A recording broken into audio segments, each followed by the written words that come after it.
صباح الخير. زهقتوا من وصفات الكفتة التقليدية؟ ما تيجي نعمل مع بعض صينية الكفتة بالطحينة الخطيرة دي بمكونات في البيت من غير وقفة كتير في الحر ده، والطعم آخر لذاذة. يلا بينا نشوف هنعملها ازاي. اول حاجة في بولة حطيت نص كيلو من اللحمة المفرومة، تكون فيها نسبة دهن، بيفرق جدا في طعم وقوام الكفتة. وحطيت عليها بصلايه كبيره مبشوره ناعم متصفيه من الميه اللي فيه، واضيف عليهم قرن فلفل اخضر سبايسي يكون مفروم ناعم، وشويه من البقدونس المفروم ناعم، ما كترش الكميه بتاعته. نيجي بقى للبهارات بسيطه جدا، معلقه صغيره من بهارات اللحمه، معلقه صغيره من الفلفل الاسود، والملح على حسب الرغبه، انا مستخدمه معلقه صغيره.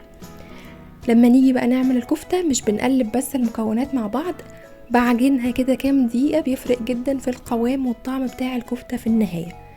بعد ما بعجنها دقيقتين كده ولا حاجة بتبقى جاهزة عندي. ممكن بقى ساعتها اصبعها الصوابع التقليدية واعملها كور اللي انتوا حابينه، الشكل اللي يريحكم. نيجي بقى للصوص اللي هو احلى حاجة في الموضوع.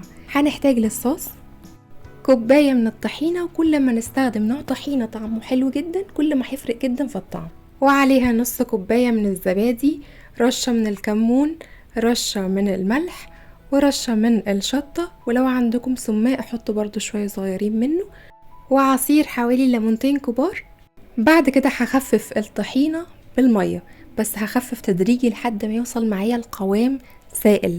مش عايزة الطحينة تكون متماسكة زي اللي بناكلها جنب المشاوي، لا، عايزاها تكون سايلة شوية، لان هي لسه هتتحط مع الكفتة في الفرن، فهتتماسك شوية عن ما احنا مدخلينها، ولما بتبرد شوية كمان بتتقل اكتر. فانا عايزاها بعد ده كله تطلع برضو جوسي، والصوص بتاع الطحينة مش ناشف خالص، ويكون متداخل كده مع طعم الكفتة وجميل. وده اهم حاجة في صينية الكفتة بتاعت النهاردة. هنقلبهم مع بعض زي ما انتم شايفين لحد ما اوصل للقوام السائل ده. كده صوص الطحينة بقى جاهز معانا. يلا بينا نحضر الصينية اللي هنسوي فيها الكفتة. في اي صينية متوفرة عندك هتدهنيها دهنة من الزيت، وتحطي فيها حلقات من البصل وحلقات من الطماطم. كل ده يكون متقطع سمك وسط، لا رفيع قوي عشان ما يتهريش، ولا سميك قوي علشان يطلع مستوي مع الكفتة ما يبقاش بيقرش قوي. وبعد كده بروح حاطه عليهم صوابع الكفتة، او زي ما اتفقنا حابين تعملوها كور، الشكل اللي يريحكم. بعد كده بدخلها فرن متسخن قبل كده، رف وسط، درجة حرارة 250 لمدة حوالي نص ساعة لحد ما تستوي سوا كامل، كأني بعمل كفتة عادية. بعد ما بتستوي معايا بالشكل ده بروح حاطه عليها صوص الطحينة مغرقاها بيه علشان يتداخل كده مع الخضار والكفتة يبقى طعمه حلو. بعد كده بضيف عليها شوية من مكعبات البطاطس، بكون حاطه لها شوية ملح صغيرين، قليها في الزيت او في الاير فراير اللي متوفر عندكم، واحطها كده على الصينية بالشكل اللي تحبوه.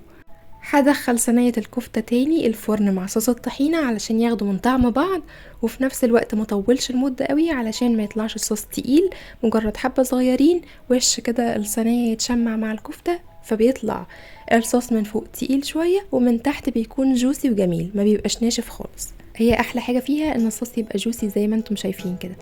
بحب اكلها بالعيش.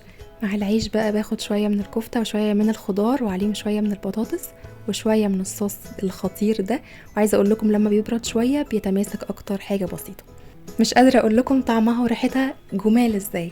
اتمنى من كل قلبي ان الوصفة تكون عجبتكم. كنت معاكم نسمة الخياط، استنوني فيديو جديد من وصفاتي، وما تنسوش اعملوا سبسكرايب للقناة وفعلوا الجرس عشان يوصل لكم كل جديد، ولايك وشير. باي باي.